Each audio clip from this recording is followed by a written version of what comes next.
Hello മക്കളെ, എല്ലാവർക്കും സൈലത്തിന്റെ മറ്റൊരു മലയാളം ക്ലാസ്സിലേക്ക് സ്വാഗതം. അപ്പോൾ ഇന്ന് നമ്മളുടെ രണ്ടാമത്തെ യൂണിറ്റ് ആണ് നമ്മൾ പരിചയപ്പെടാൻ പോകുന്നത്. ഓണപരീക്ഷയൊക്കെ കഴിഞ്ഞ് നമ്മൾ ആദ്യത്തെ യൂണിറ്റ് ഒക്കെ നമ്മൾ അടിപൊളിയായിട്ട് പഠിച്ചു. അപ്പോൾ ഇനി രണ്ടാമത്തെ യൂണിറ്റ് ആണ് നമുക്ക് ക്രിസ്മസ് എക്സാമിന് വേണ്ടിയിട്ട് അല്ലേ, ക്രിസ്മസ് എക്സാമിനുള്ള പാഠഭാഗങ്ങളൊക്കെ നമ്മളുടെ രണ്ടാമത്തെ യൂണിറ്റിലാണുള്ളത്. അപ്പോൾ ഏറ്റവും പ്രധാനപ്പെട്ട യൂണിറ്റ് കൂടെയാണ്. ഓക്കെ, അപ്പോൾ എന്തൊക്കെയാണ് രണ്ടാമത്തെ യൂണിറ്റിൽ നമുക്ക് പഠിക്കാനുള്ളത്? കഥയുണ്ടോ, കവിതയുണ്ടോ, നാടകമുണ്ടോ അല്ലേ? അപ്പോൾ എന്തൊക്കെയാണ് എന്ന് നമുക്കൊന്ന് പരിചയപ്പെടണം. ഈ യൂണിറ്റിന്റെ വിശകലനം അല്ലെ, ഓരോ യൂണിറ്റിനും എന്താണ് ആ യൂണിറ്റിന്റെ പ്രവേശകം നൽകിയിരിക്കും അല്ലെ, അതുമായി ബന്ധപ്പെട്ട ചോദ്യങ്ങളൊക്കെ പരീക്ഷയ്ക്ക് നമുക്ക് ചോദിക്കുന്നതാണ്. അപ്പൊ നമ്മൾ ഇന്ന് യൂണിറ്റിന്റെ പ്രവേശകം ഉൾപ്പെടെയുള്ള കാര്യങ്ങളാണ് നമ്മൾ ഇന്ന് ഈ വീഡിയോയിൽ നമ്മൾ ഡിസ്കസ് ചെയ്യാൻ പോകുന്നത്. അപ്പൊ എന്താണ് നമ്മുടെ രണ്ടാമത്തെ യൂണിറ്റിന്റെ പേരെന്താണ്? ആയുരാരോഗ്യ സൗഖ്യം എന്നാണ് നമ്മുടെ രണ്ടാമത്തെ യൂണിറ്റിന്റെ പേര്. അപ്പൊ ഈ പേര് സൂചിപ്പിക്കുന്ന പോലെ അല്ലെ, ഈ ചിത്രങ്ങളൊക്കെ സൂചിപ്പിക്കുന്ന പോലെ ആരോഗ്യവുമായി ബന്ധപ്പെട്ട, അതുപോലെ നമ്മുടെ മാറുന്ന ഭക്ഷണക്രമങ്ങൾ അല്ലെ, പുതിയ കാലത്തുള്ള ഒരുപാട് തരത്തിലുള്ള അസുഖങ്ങളൊക്കെ നമുക്ക് പുതിയ കാലത്ത് എന്ത് ചെയ്യുന്നുണ്ട്, വന്നുകൊണ്ടിരിക്കുന്നുണ്ട് അല്ലെ. അപ്പൊ ഇതിനൊക്കെ ആസ്പദമാക്കിയിട്ടാണ് ഇതിലുള്ള പാഠഭാഗങ്ങൾ ഉൾപ്പെടുത്തിയിരിക്കുന്നത്. അപ്പൊ നമുക്കറിയാം നമ്മുടെ പുതിയ കാലത്തുള്ള ഭക്ഷണ രീതികൾ അല്ലെ, പണ്ടത്തെ കാലത്തെ അപേക്ഷിച്ച് എന്താണ് വളരെയധികം വ്യത്യസ്തമായ രീതിയിലുള്ള, അപ്പൊ നമുക്കൊക്കെ ഇഷ്ടമുള്ള ഫുഡൊക്കെ എന്താണ്, നമ്മളൊന്ന് എണ്ണി നോക്കിയാൽ ആദ്യത്തെ 5 എന്ന് പറയുന്നത് പ്രധാനമായിട്ടും എന്താണ്, ഈ ഫാസ്റ്റ് ഫുഡുകൾ അല്ലെ, പുതിയ രീതിയിലുള്ള ഭക്ഷണ രീതികളൊക്കെയാണ് നമുക്ക് പുതിയ കാലത്തുള്ള കുഞ്ഞുങ്ങൾക്ക്, നിങ്ങൾക്കും എനിക്കും ഉൾപ്പെടെ എല്ലാവർക്കും ഇഷ്ടമുള്ളത് അല്ലെ.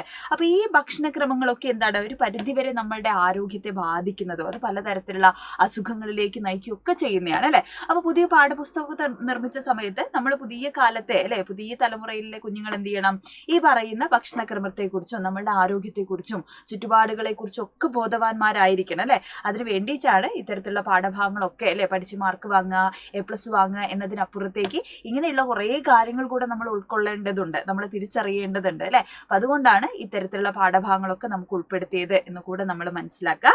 അപ്പൊ ഈ ഒരു യൂണിറ്റിൽ നമുക്ക് 3 പാഠഭാഗങ്ങളാണ് നമുക്ക് പഠിക്കാനുള്ളത്. എത്ര പാഠഭാഗങ്ങളാണ്? 3 പാഠഭാഗങ്ങളാണ്. ഓക്കെ, അത് ഏതൊക്കെയാണെന്ന് ടീച്ചർ ഒന്ന് വായിക്കാം. പ്രത്യാശയുടെ കിരണങ്ങൾ എന്നാണ് നമ്മുടെ ആദ്യത്തെ പാഠഭാഗത്തിന്റെ പേര്. ഒപ്പം ഇടിക്കുന്നത് എന്നാണ് രണ്ടാമത്തെ പാഠഭാഗം. സ്നേഹപൂർവ്വം അമ്മ ഇതാണ് മൂന്നാമത്തെ പാഠഭാഗം. ഓക്കെ, അപ്പൊ ആദ്യത്തെ പാഠഭാഗം ഏതാണ്? പുനത്തിൽ കുഞ്ഞബ്ദുള്ള എഴുതിയിരിക്കുന്ന പ്രത്യാശയുടെ കിരണങ്ങളാണ് നമ്മളുടെ ആദ്യത്തെ പാഠഭാഗം. അപ്പൊ ഇതെന്താണ്? ഇതൊരു നോവൽ ഭാഗമാണ് കേട്ടോ. നമ്മുടെ ആദ്യത്തെ പാഠഭാഗം എന്ന് പറയുന്നത് എന്താണ്? ഒരു നോവൽ ഭാഗമാണ്, നോവലാണ്. ഏത് നോവലാണ്?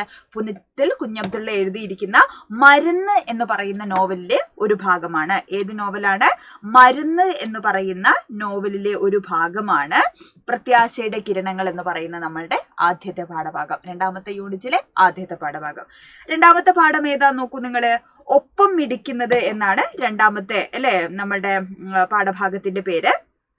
പകലുകൾ രാത്രികൾ എന്ന കവിതാ സമാഹാരത്തിലെ അല്ലെ കവിതയാണ് അയ്യപ്പ പണിക്കരുടെ പകലുകൾ അല്ലെ, പകലുകൾ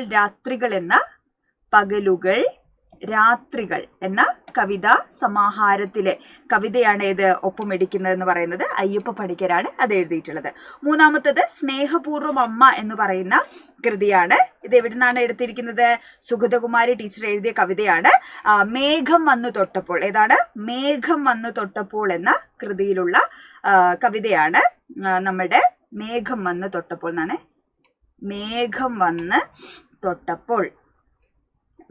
വന്ന് തൊട്ടപ്പോൾ എന്ന കൃതിയിലെ ഭാഗമാണ് കേട്ടോ നമ്മളുടെ സ്നേഹപൂർവ്വം അമ്മ എന്ന് പറയുന്ന പാഠഭാഗം. അപ്പൊ ഇത്രയും പാഠഭാഗങ്ങളാണ് ഈ ഒരു യൂണിറ്റിൽ നമുക്ക് ഉൾപ്പെടുത്തിയിരിക്കുന്നത്. 3 രസകരമായിട്ട് നമുക്ക് പഠിക്കാൻ പറ്റുന്ന, ഭയങ്കര ബുദ്ധിമുട്ടൊന്നുമില്ലാതെ നമുക്ക് അല്ലെ ക്ലാസ്സിലൊക്കെ ശ്രദ്ധിച്ചു കഴിഞ്ഞാൽ, നന്നായി വായിച്ചു കഴിഞ്ഞാൽ, നമുക്ക് എന്ത് ചോദ്യങ്ങൾ ചോദിച്ചു കഴിഞ്ഞാലും പാഠഭാഗവുമായി ബന്ധപ്പെട്ട ചോദ്യങ്ങൾക്കൊക്കെ നമുക്ക് ഉത്തരം എഴുതാൻ പറ്റുന്ന തരത്തിലുള്ള ഈസി ആയിട്ടുള്ള രസമായിട്ടുള്ള 3 പാഠഭാഗങ്ങളാണ് ഈ ഒരു യൂണിറ്റിലുള്ളത്. ഓക്കെ, അപ്പൊ യൂണിറ്റിന്റെ പേരെന്താണ്? ആയുരാരോഗ്യ സൗഖ്യം എന്നാണ് യൂണിറ്റിന്റെ പേര്. യൂണിറ്റിൽ 3 പാഠഭാഗങ്ങളാണ്. പ്രത്യാശയുടെ കിരണങ്ങൾ, ഒപ്പമിടിക്കുന്നത്, സ്നേഹപൂർവ്വം അമ്മ, ഇങ്ങനെ 3 പാഠഭാഗങ്ങളാണ് ഉള്ളത്. ഓക്കെ, ഇനി നമുക്ക് ഈ പാഠഭാഗവുമായി ബന്ധപ്പെട്ട് എന്ത് കൊടുത്തിട്ടുണ്ട്?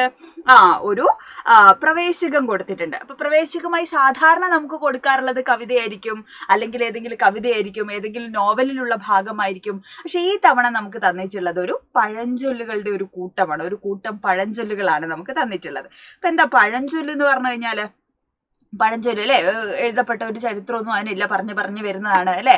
പഴഞ്ചൊല്ലിൽ പതിരില്ല എന്നൊക്കെ നമ്മൾ കേട്ടിട്ടുണ്ട് അല്ലെ. അപ്പൊ അസത്യമായതൊന്നും ഇല്ല പഴഞ്ചൊല്ലിൽ നിന്നൊക്കെ നമുക്ക് എന്ത് ചെയ്യാം, വ്യാഖ്യാനിക്കാം. അപ്പൊ പഴഞ്ചൊല്ല് എന്താണ്, നമ്മളുടെ ജീവിതവുമായി ബന്ധപ്പെട്ട് കിടക്കുന്ന ചൊല്ലുകളാണ് അല്ലെ. നമ്മളുടെ എന്താ പറയാ, സാധാരണ അല്ലെ ജീവിതവുമായി ബന്ധപ്പെട്ട് കിടക്കുന്ന ചൊല്ലുകളാണ്, വാക്യങ്ങളാണെന്ന് പറയാം. അത് നമ്മൾ എന്ത് ചെയ്യണു, സന്ദർഭത്തിനനുസരിച്ച് നമ്മൾ ഉപയോഗിക്കുകയാണ്. അപ്പൊ നമ്മൾ കുഞ്ചൻ നമ്പ്യാരെ കുറിച്ചൊക്കെ പറയുന്ന സമയത്ത് നമ്മൾ പറയാറുണ്ട് അല്ലെ, കുഞ്ചൻ നമ്പ്യാരുടെ കൃതികളിലൊക്കെ ഇത്തരത്തിലുള്ള ധാരാളം ചൊല്ലുകൾ നമ്മൾ കാണാറുണ്ട്. അപ്പോൾ പല ചൊല്ലുകളും അല്ലെ കുഞ്ചൻ നമ്പ്യാർ എഴുതിയതാണോ അല്ലെങ്കിൽ പഴഞ്ചൊല്ലുകളെ കുഞ്ചൻ നമ്പ്യാർ ഉപയോഗിച്ചതാണോ എന്ന് വരെ നമുക്ക് സംശയം തോന്നുന്ന തരത്തിലുള്ള ഒരുപാട് ചൊല്ലുകൾ പല എഴുത്തുകാരും എന്താണ് അവരുടെ കൃതികളിൽ ഉപയോഗിച്ച് നമ്മൾ കാണാറുണ്ട്. നമ്മളും പലപ്പോഴും സന്ദർഭത്തിനനുസരിച്ച് എന്ത് ചെയ്യാറുണ്ട്, ഇത്തരത്തിലുള്ള ചൊല്ലുകളൊക്കെ അല്ലെ നമ്മളും ഉപയോഗിക്കാറുണ്ട് അല്ലെ. അപ്പൊ ഇവിടെ എത്ര ചൊല്ലുകളാ കൊടുത്തേ നോക്കൂ, ഒരു 5 ചൊല്ലുകളുണ്ട് അല്ലെ, പഴഞ്ചൊല്ലുകളുണ്ട്. ഏതൊക്കെയാണെന്ന് ടീച്ചർ ഒന്ന് വായിക്കാം. എല്ലുമുറിയെ പണിതാൽ പല്ലുമുറിയെ തിന്നാം അല്ലെ. എന്താണ്, എല്ലുമുറിയെ പണിതാൽ പല്ലുമുറിയെ തിന്നാം. അരവയറുണ്ടായാൽ ആരോഗ്യം, ആദി കൂടിയാൽ വ്യാധി, പയ്യെ തിന്നാൽ പനയും തിന്നാം, നടന്നു കൊയ്താൽ ഇരുന്നുണ്ണാം. ഇങ്ങനെ പഴഞ്ചൊല്ലുകളെ വ്യാഖ്യാനിക്കാനാണ് എന്ത് ചെയ്തിരിക്കുന്നത്, അവിടെ ഒരു ചോദ്യവും കൊടുത്തിരിക്കുന്നത്. ഓക്കെ, അപ്പൊ ഇത്രയും ചൊല്ലുകളാണ് നമുക്ക് തന്നിരിക്കുന്നത്. അപ്പൊ ഇതിന്റെ ഒക്കെ ഒരു ആശയം എന്ത് ചെയ്യാം, നമുക്ക് നോക്കാം അല്ലെ. അപ്പൊ ആദ്യത്തെ എന്താണ്, എല്ലുമുറിയെ, എല്ലാം അധ്വാനവുമായി ബന്ധപ്പെട്ടതാണ് അല്ലെ. എല്ലാ ചൊല്ലുകളും എന്തുമായി ബന്ധപ്പെട്ടതാണ്, പഴഞ്ചൊല്ലുകളൊക്കെ അധ്വാനവുമായി ബന്ധപ്പെട്ടിട്ടുള്ള ചൊല്ലുകളാണ്, അധ്വാനവുമായിട്ട് ബന്ധപ്പെട്ടിട്ടുള്ള ചൊല്ലുകളാണ്. അപ്പൊ നമുക്ക് നോക്കാം അല്ലെ. ആദ്യത്തെ എന്താണ്, എല്ലുമുറിയെ പണിതാൽ പല്ലുമുറിയെ തിന്നാമെന്നാണ് പറഞ്ഞിരിക്കുന്നത്. എല്ലുമുറിയെ പണിതാൽ പല്ലുമുറിയെ തിന്നാം. അപ്പൊ അതെന്താ സൂചിപ്പിക്കുന്നത്, എല്ല് മുറിയെ പണി ചെയ്താൽ അല്ലെ, അതായത് നമ്മൾ നന്നായിട്ട് അധ്വാനിച്ചു കഴിഞ്ഞാൽ എന്ത് ചെയ്യാം, നമുക്ക് പല്ല് മുറിയെ തിന്നാം അല്ലെ. നമുക്ക് അത്രയധികം എന്ത് ചെയ്യാം, ഭക്ഷണം കഴിക്കാം. നമ്മൾ എത്രത്തോളം കഷ്ടപ്പെട്ട് അധ്വാനിക്കുന്നതിനനുസരിച്ച് എന്ത് ചെയ്യണു, നമുക്ക് ആഹാരം കഴിക്കാം എന്നാണ് പറയുന്നത് അല്ലെ. അപ്പൊ ആഹാരവും അധ്വാനവും എന്താണ്, പലപ്പോഴും എന്ത് ചെയ്തിരിക്കണോ, ബന്ധപ്പെട്ടിരിക്കുകയാണ്. അപ്പൊ അത് ഒരു അർത്ഥം എന്ന് പറയുന്നത്, നമ്മൾ നന്നായിട്ട് അധ്വാനിച്ചു കഴിഞ്ഞാൽ നമുക്ക് നന്നായി ഭക്ഷണം കഴിക്കാൻ വകയുണ്ടാവും എന്നുള്ളൊരു അർത്ഥം നമുക്ക് വേണമെങ്കിൽ കൊടുക്കാം. അതിലുപരി ഇവിടെ എന്തുമായി ബന്ധപ്പെട്ടതാണ്, ഇവിടെ ആഹാരം അധ്വാനവും തമ്മിൽ ബന്ധപ്പെട്ടിരിക്കുന്നത് എങ്ങനെയാണ്, നമ്മൾ നന്നായിട്ട് നമ്മൾ വർക്ക്ഔട്ട് ചെയ്ത് കഴിഞ്ഞാൽ, നമ്മൾ നന്നായിട്ട് എന്താണ് അധ്വാനിച്ചു കഴിഞ്ഞാൽ അല്ലെ, നമ്മൾ ശാരീരികമായിട്ട് അധ്വാനിച്ചു കഴിഞ്ഞാൽ എന്താണ്, നമ്മൾ എത്ര ഭക്ഷണം വേണമെങ്കിൽ കഴിക്കാം അല്ലെ. അതിങ്ങനെ കൊഴുപ്പായിട്ടും മറ്റ് അല്ലെ രീതിയിലൊന്നും ശരീരത്തിൽ അടിഞ്ഞുകൂടി ഇരിക്കില്ല അല്ലെ. അപ്പൊ നമ്മളുടെ കലോറിയൊക്കെ എന്ത് ചെയ്യണു, ആ ശരീരത്തിൽ ഓവറായിട്ടുള്ള സാധനങ്ങളൊക്കെ ഈ അധ്വാനിക്കുന്ന സമയത്ത് എന്ത് ചെയ്യാണ്, അത് പോകും. അതുകൊണ്ടാണ് പുതിയ കാലത്തൊക്കെ നമ്മൾ വർക്ക്ഔട്ട് ചെയ്യുന്നു, ജിമ്മിൽ പോകുന്നു, എക്സസൈസ് ചെയ്യുന്നൊക്കെ എന്തുകൊണ്ടാണ്, നമ്മുടെ ശരീരം അല്ലെ നന്നായിട്ട് സൂക്ഷിക്കാൻ വേണ്ടിയിട്ടാണ്. അപ്പോൾ എന്തിനാണ് അങ്ങനെ നല്ല കഠിനമായിട്ടുള്ള ശാരീരിക അധ്വാനമൊക്കെ ചെയ്യുന്നത് അല്ലെ. പണ്ടുള്ള ആളുകളാണെങ്കിൽ ഇപ്പോൾ വയലിലും അല്ലെ പലതരത്തിലുള്ള, ഇപ്പോൾ വീട്ടുജോലി ആണെങ്കിൽ പോലും മുറ്റടിക്കുന്നതാണെങ്കിലും വെള്ളം കോരണയാണെങ്കിലും നെല്ലിടിക്കുന്നതാണ്, ഇതൊക്കെ ശാരീരികമായിട്ടുള്ള അധ്വാനങ്ങളായിരുന്നു. അപ്പൊ പുതിയ കാലത്ത് ഈ പറയുന്ന എല്ലാത്തിനും എന്താണ്, നമുക്ക് ഉപകരണങ്ങളുണ്ട് അല്ലെ.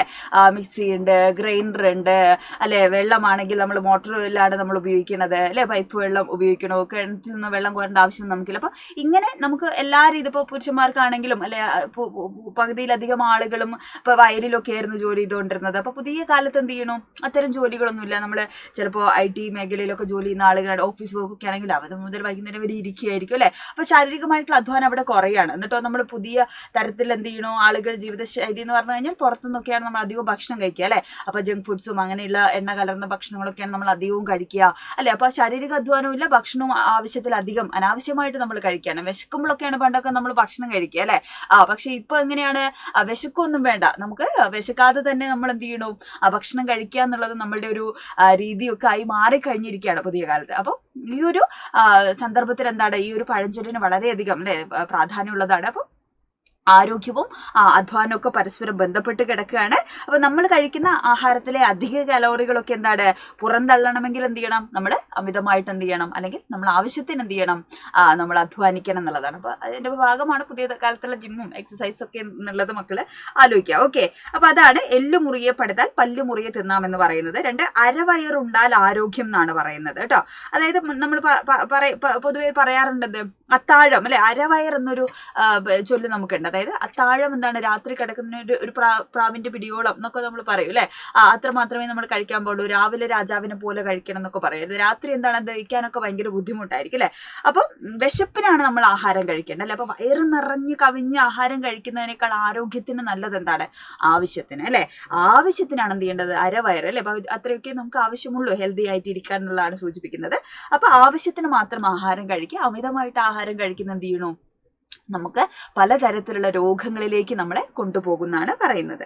പിന്നെ എന്താണ്, ആധി കൂടിയാൽ വ്യാധി എന്ന് പറയുന്നുണ്ട് അല്ലേ. അപ്പൊ ആധി എന്ന് പറഞ്ഞു കഴിഞ്ഞാൽ ഉത്കണ്ഠ അല്ലെ എന്നൊക്കെയുള്ള അർത്ഥമാണ്. അപ്പൊ ഈ നമുക്ക് ഈ ടെൻഷനും അല്ലെ അതേപോലെ പലതരത്തിലുള്ള അസുഖങ്ങൾക്കൊക്കെ കാരണം എന്താണ്, ഇപ്പൊ BP അല്ലെ ഹൈ ആവുന്നല്ലോ, ഇതൊക്കെ എന്താണ് ഈ ആദിവ്യാധിയുമായിട്ട് ബന്ധപ്പെട്ട് കിടക്കുന്ന കാര്യം. നമുക്ക് ടെൻഷൻ അടിക്കുന്ന സമയത്താണ് പലപ്പോഴും നമുക്ക് എന്ത് ചെയ്യുന്നത്, ഈ BP അല്ലെ ഒക്കെ നമുക്ക് കൂടുന്നത് അല്ലെ. പലതരത്തിലുള്ള അസുഖങ്ങൾക്ക് എന്ത് ചെയ്യുന്നു, ഈ ആദി എന്ന് പറയുന്നത് നമ്മുടെ ടെൻഷൻ അല്ലെങ്കിൽ ഈ ഒരു ഉത്കണ്ഠ എന്ത് ചെയ്യുന്നുണ്ട്, വഴിവെക്കുന്നുണ്ട് അല്ലെ. അപ്പോൾ അസുഖങ്ങൾക്ക്, മാനസികമായിട്ടുള്ള പിരിമുറുക്കങ്ങൾ, ഈ ടെൻഷനൊക്കെ എന്താണ് പലതരത്തിലുള്ള അസുഖങ്ങളിലേക്ക് നമ്മളെ കൊണ്ടുപോകും. അപ്പം ഈ മാനസിക സമ്മർദ്ദം ഇല്ലാതിരിക്കുന്നതാണ് രോഗങ്ങളെ അകറ്റി നിർത്താനുള്ള വഴി എന്നാണ്. അപ്പൊ ആദി കൂടിയാൽ എന്ത് കൂടും, വ്യാധി, അസുഖങ്ങൾ കൂടും അല്ലെ. അപ്പൊ നമ്മൾ എപ്പോഴും എന്ത് ചെയ്യണം, നമ്മൾ കാം ആൻഡ് ക്വയറ്റ് അല്ലെ, ഭയങ്കരമായിട്ട് ഇങ്ങനെ ടെൻഷൻ അടിക്കേണ്ട ആവശ്യമൊന്നും ഇല്ല എന്നാണ് ഈ ഒരു ചൊല്ലിലൂടെ സൂചിപ്പിക്കുന്നത്. ഇനി പയ്യെ തിന്നാൽ പനയും തിന്നാം എന്നാണ്. അപ്പൊ രണ്ടർത്ഥങ്ങൾ നമുക്ക് അതിന് കൊടുക്കാം. ഒന്ന് ആരോഗ്യവുമായി ബന്ധപ്പെട്ടതാണ്, മറ്റൊന്നെന്താണ് എല്ലാ കാര്യത്തിനും നമുക്ക് ഉപയോഗിക്കാം. എല്ലാ ഇതിനും എന്താണ്, നമുക്ക് സാവധാനത്തിൽ എല്ലാ കാര്യവും ചെയ്യുകയാണെങ്കിൽ എന്താണ് നല്ല ഭംഗിയായിട്ട് നമുക്ക് ചെയ്യാൻ പറ്റും എന്നുള്ളൊരു സൂചനയാണ് നൽകുന്നത്. എല്ലാം അല്ലെ, ഏത് വിഷമമുള്ള കാര്യമാണെങ്കിൽ നമുക്ക് കൃത്യമായിട്ട് എന്ത് ചെയ്യാൻ ചെയ്യാൻ പറ്റും അല്ലെ. എത്ര ബുദ്ധിമുട്ടുള്ള കാര്യമാണെങ്കിലും പയ്യെ തിന്നാം പനയും തിന്നാമെന്ന് അങ്ങനെ നമുക്ക് അങ്ങനെ ഒരു അർത്ഥം അതിന് കൊടുക്കാം. മറ്റേത് ഭക്ഷണം ആരോഗ്യവുമായി ബന്ധപ്പെട്ട് വരികയാണെങ്കിൽ എന്താണ്, സാവധാനത്തിൽ വേണം നമ്മൾ ആഹാരം കഴിക്കാം അല്ലെ. വലിച്ചു വാരി കഴിക്കുന്ന എന്ത് ചെയ്യണോ, ആരോഗ്യത്തിന് ബുദ്ധിമുട്ടുണ്ടാകും അല്ലെ, ഹാനികരമായിരിക്കും അല്ലെ, ആപത്താണ് എന്ന് പറയുന്ന ഒരു അർത്ഥം നമുക്ക് ആരോഗ്യവുമായിട്ട് ചേർത്തിട്ട് എന്ത് ചെയ്യാം, അതിന് കൊടുക്കാം. അടുത്തത് നടന്നു കൊയ്താൽ ഇരുന്നുണ്ണാം എന്നാണ് പറയുന്നത്. നന്നായി അധ്വാനിക്കുന്നവന് പിന്നീട് എന്താണ്, ആവശ്യത്തിന് ആഹാരം കഴിക്കാൻ സാധിക്കും. നന്നായി അധ്വാനിക്കുന്നത് നമ്മൾ നേരത്തെ പറഞ്ഞ ചൊല്ലുമായിട്ട് അതിന് ബന്ധമുണ്ട്. കാരണം നമ്മൾ നല്ല ഹെൽത്തി ആയിട്ടിരിക്കുക അല്ലെ, നമ്മൾ ആരോഗ്യം ചെയ്ത് നമ്മളുടെ ശരീരമൊക്കെ ഭയങ്കര അടിപൊളിയായിട്ടിരിക്കുകയാണെങ്കിൽ നമുക്ക് എന്ത് ചെയ്യാൻ പറ്റും, ഏത് കാലത്തും അല്ലെ ഏത് വയസ്സിലും എന്താണ് നമുക്ക് നന്നായിട്ടിരിക്കുക അല്ലെ. അതിന് ഒരുപാട് ഉദാഹരണം, ഇപ്പൊ മമ്മൂട്ടിനെ പോലെയുള്ള ആളുകളൊക്കെ അതിന്റെ ഉദാഹരണമാണ് അല്ലെ. ഭക്ഷണക്രമം എന്നൊക്കെ പറയുന്ന അദ്ദേഹത്തിന്റെ ജീവിതത്തിൽ അല്ലെ എത്രയോ വയസ്സായി അദ്ദേഹത്തിനൊക്കെ അല്ലെ, എന്നിട്ടും അദ്ദേഹം എന്നും അല്ലെ ചെറുപ്പക്കാരെ പോലെയാണ് അദ്ദേഹം കാണാനാണെങ്കിലും ശാരീരികമായിട്ടാണെങ്കിലും ഒക്കെ ഉള്ളത് അല്ലെ. അപ്പൊ എന്തുകൊണ്ടാണ്, ഒരു വളരെ കൃത്യമായിട്ടുള്ള ഭക്ഷണ രീതി ക്രമങ്ങൾ, വലിച്ചുവാരിയൊന്നും തിന്നാതെ അല്ലെ, അദ്ദേഹത്തിന്റെ ശരീരത്തിന് എന്താണോ ആവശ്യം അതിനനുസരിച്ചുള്ള ഭക്ഷണമൊക്കെ കഴിക്കുന്നതുകൊണ്ടാണ് അല്ലെ. അപ്പൊ അതാണ് ഇവിടെ പറയുന്നത്, നന്നായി അധ്വാനിക്കുന്നവർക്ക് പിന്നീട് എന്താണ്, ആവശ്യത്തിന് ആഹാരം കഴിക്കാൻ സാധിക്കും അല്ലെ.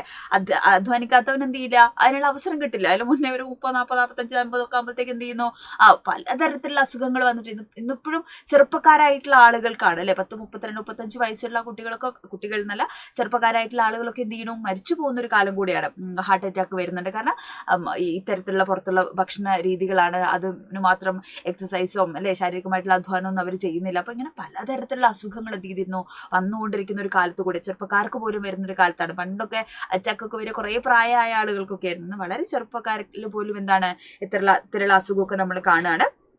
നടന്നു കൊയ്യുക എന്ന് പറഞ്ഞു കഴിഞ്ഞാൽ നന്നായി അധ്വാനിക്കുക എന്നുള്ളൊരു സൂചനയാണ് അവിടെ തരുന്നത് കേട്ടോ. നടന്നു കൊയ്യുക എന്ന് പറഞ്ഞു കഴിഞ്ഞാൽ നന്നായി അധ്വാനിക്കുക എന്ന് പറയുന്നൊരു അർത്ഥമാണുള്ളത്. അപ്പോൾ അധ്വാനം എന്ന് പറഞ്ഞു കഴിഞ്ഞാൽ നല്ല വ്യായാമമാണ് അല്ലെ. അപ്പൊ അങ്ങനെയുള്ള ആളുകൾക്ക് എന്താണ്, നന്നായി വ്യായാമം ചെയ്ത് എക്സസൈസ് ഒക്കെ ചെയ്ത് മുന്നോട്ട് പോകുന്ന ആളുകൾക്ക് എന്താണ്, ഒരുപാട് കാലം ജീവിക്കാനായി ആവും അല്ലെ. വലിയ അസുഖങ്ങളൊന്നും ഇല്ലാതെ ബുദ്ധിമുട്ടൊന്നുമില്ല. ഇപ്പൊ നമ്മുടെ വീട്ടിലോ അല്ലെങ്കിൽ നമ്മുടെ വീട്ടിനടുത്തൊക്കെയുള്ള പ്രായമായിട്ടുള്ള ആളുകളൊക്കെ നോക്കുക അല്ലെ. അപ്പോൾ പല ആളുകൾക്ക് എന്താണ്, പലതരത്തിലുള്ള അസുഖങ്ങളൊന്നും ഇല്ലാത്ത ആളുകളുണ്ടാവും പലപ്പോഴും. അപ്പോൾ അവരൊക്കെ അത്രയും ഹെൽത്തി ആയിട്ടിരിക്കുന്ന അവരുടെ ഒരു ഭക്ഷണക്രമം, ഒരു ജീവിത ശൈലി എന്നൊക്കെ പറയുന്നത് വളരെ പ്രധാനപ്പെട്ട കാര്യമാണ്. ഓക്കെ, അപ്പൊ അത്രയും കാര്യങ്ങളാണ് ഈ ഒരു പ്രവേശകത്തിൽ നമുക്ക് പഠിക്കാനുള്ളത്. 3 പാഠഭാഗങ്ങളാണ് നമുക്ക് ഈ യൂണിറ്റിൽ പഠിക്കാനുള്ളതെന്ന് പറഞ്ഞു. യൂണിറ്റിന്റെ പേരെന്താണ്, ആയുരാരോഗ്യ സൗഖ്യം എന്നാണ് യൂണിറ്റിന്റെ പേര്. അതിലെ പ്രത്യാശയുടെ കിരണങ്ങൾ, ഒപ്പം ഇടിക്കുന്നത്, സ്നേഹപൂർവ്വം അമ്മ. ഇത്രയാണ് നമ്മുടെ 3 പാഠഭാഗങ്ങൾ. അടുത്തുള്ള ക്ലാസ്സുകളിലായിട്ട് എന്ത് ചെയ്യണം, നമുക്ക് ഈ പാഠഭാഗങ്ങളൊക്കെ അടിപൊളിച്ച് നമുക്ക് പഠിക്കണം. അപ്പോൾ മക്കൾ മാക്സിമം ഫ്രണ്ട്സിനൊക്കെ ഷെയർ ചെയ്ത് കൊടുക്കുക.